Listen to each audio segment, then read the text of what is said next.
Stop studying right now. Just stop.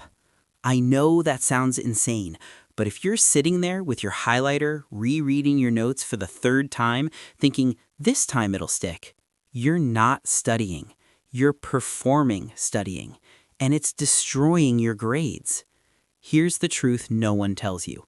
80 to 90% of traditional studying is fake work. It's the academic equivalent of running on a treadmill and wondering why you're not getting anywhere.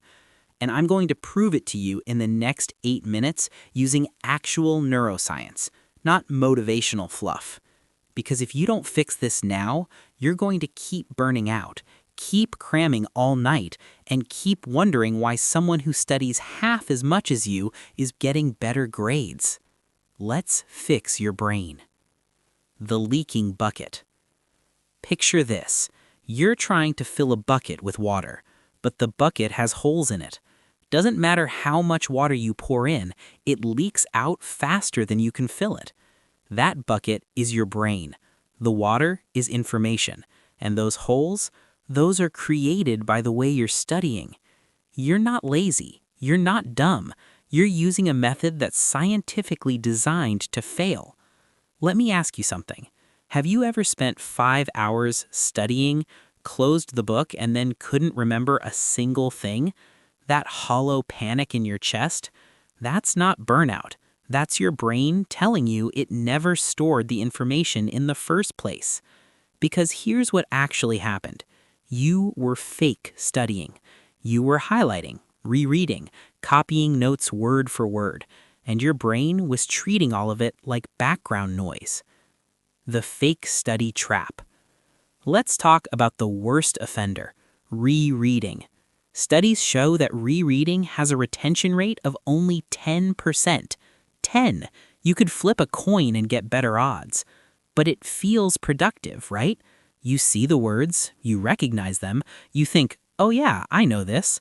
That's called the illusion of competence. It's like watching a movie 5 times and thinking you could direct one. You know the plot, you can quote the lines, but that doesn't make you a filmmaker. Or here's another one. You cannot learn to swim by reading a book about swimming. You have to jump in the pool. You have to struggle. You have to swallow water and flail around until your muscles learn what to do. Studying is the same. Your brain doesn't learn from seeing information. It learns from retrieving information, from fighting to pull it out of the darkness. But when you reread, you're just watching the movie again. You're standing on the edge of the pool with the book.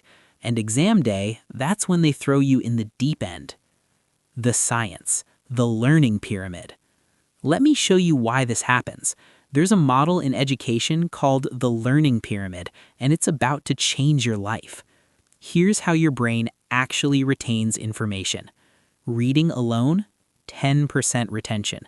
Listening to a lecture, 20% retention. Audio-visual learning, 30%. Demonstration, 50%. Discussion and practice, 75%. Teaching others or actively using the material, 90% retention. 90.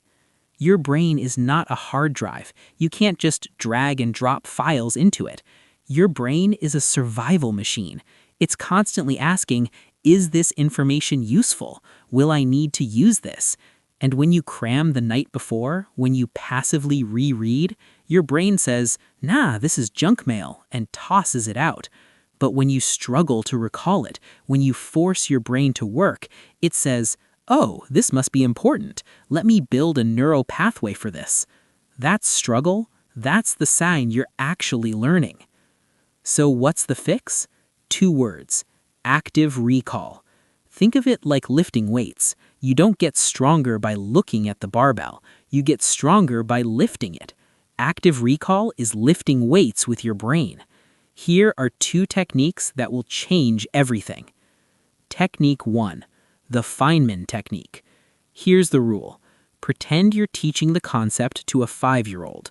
Not your professor, not your study group, a 5-year-old. If you can't explain it simply, without jargon, without looking at your notes, you don't actually understand it. You've memorized words, not ideas. So grab a blank piece of paper, write the concept at the top, then explain it in the simplest terms possible. When you get stuck, that's the gap in your knowledge. Go back, fill it in, and try again. Technique 2, the quiz effect. There was a study where students were split into two groups. Group A reread their notes multiple times. Group B quizzed themselves once. Group B scored 50% higher on the actual test. Your brain doesn't care how many times you've seen the material. It cares how many times you've used it. So ditch the highlighter, close the textbook, pull out a blank sheet of paper and test yourself. Write down everything you remember. Then check your answers. That discomfort you feel, that's your brain rewiring itself. The forgetting curve hack. One more thing. There's a concept called the forgetting curve. Within 1 hour of learning something, you forget 50% of it. By the next day, 70% is gone. But here's the hack: spaced repetition. You don't study once and hope it sticks.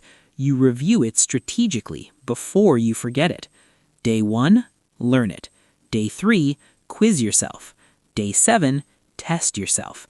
Day 14, test again.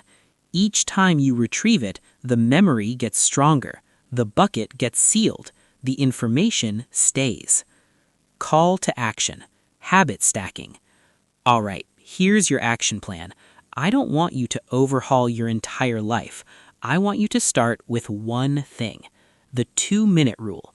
Just do one flashcard, one quiz question, one Feynman explanation. That's it. Because once you start, momentum kicks in. You'll do 2, then 5, then 10. And if you really want to lock it in, use habit stacking. After you brush your teeth, quiz yourself. After you finish lunch, one Feynman explanation. Before bed, review your flashcards. Your brain is begging you to learn the right way. It's not fighting you, it's waiting for you to work with it. So tomorrow, when you sit down to study, don't grab the highlighter. Grab a blank sheet of paper, close the book, and test yourself. If this clicked for you, do me a favor. Subscribe, because I'm making more videos on study psychology, neuroscience hacks, and how to stop wasting your time. And drop a comment. What's one fake study habit you're going to stop today? Now, go fix that leaking bucket.